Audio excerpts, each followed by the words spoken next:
আজকে সকালে ঘুম থেকে উঠেই মনে হচ্ছে যেন দার্জিলিং চলে এসেছি। আর মনে হবেই না কেন বলো, এই কদিন যা ঠান্ডা পড়ছে। সকাল 7টার সময় স্নান করে 7:30 দিয়ে পুজো করতে লেগে গেছি। আর একেবারেই ড্রেস পরে নিয়েছিলাম। এত সকালে স্নান করে পুজো করছি, তার জন্য একেবারে জ্যাকেট ফ্যাকেট পরে আমি রেডি হয়ে নিয়েছি, কারণ আমরা একটু বেরোবো একটুখানি একটা দরকারি কাজে। তো এখানে রাস্তাতে দেখো ও এসে দাঁড়িয়ে আছে গাড়ি নিয়ে। সকাল 10টার সময় দেখো কত হালকা রোদ, দেখে মনেই হবে না যে এখন সকাল 10টা 11টা এরম বাজে।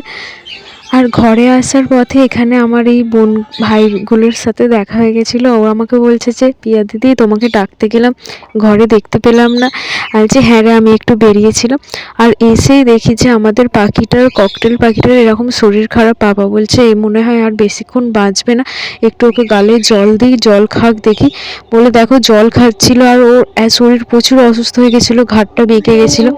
ভাই ওর গালে জল খাইয়ে দিচ্ছিল, তারপরে দেখলাম যে ও নিজে নিজেই খাচ্ছে। দেখো ওর হাতে ছিল পাখিটা, ওদের গাছের কমলা লেবু নিয়ে এসে বলছিল যে খাবে পিয়া দিদি। এই ওদের গাছের কমলা লেবু এনেছে, এই দেখো ওদের কান দেখো, এই দেখো, দেখ না পাখিটা মারা যাচ্ছে। আর দেখো পাখিটা এবার মারা গেছে। বললাম না ও আর বেশিক্ষণ বাঁচবে না।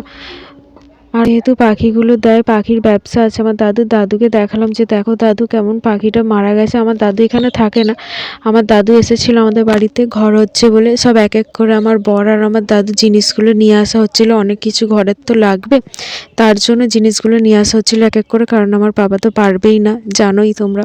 ঘর হচ্ছে বলে দাদু এই কদিন প্রত্যেক দিনই আসছে। ছোটবেলায় কিন্তু দিদা, দাদু, ঠাকুমা এদের কাছ থেকে অনেক কিছুই পেয়েছি।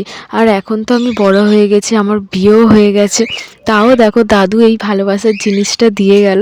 তো ছোটবেলায় দিলে খুব আনন্দ পেতাম, আর এখন আমি সত্যিই নিতে চাইনি। আমি বললাম যে দাদু বলে তোরা তো আমাদের কাছে সবসময় ছোট, আর দাদু দিয়ে গেল সেই ছোটবেলার মূল্যবান জিনিসটা, ভালোবাসার। তোমরা কে কে এখনো পর্যন্ত পাও কমেন্টে বলো। আগের দিনে এসেও কিন্তু দাদু দিয়ে গেছিলো।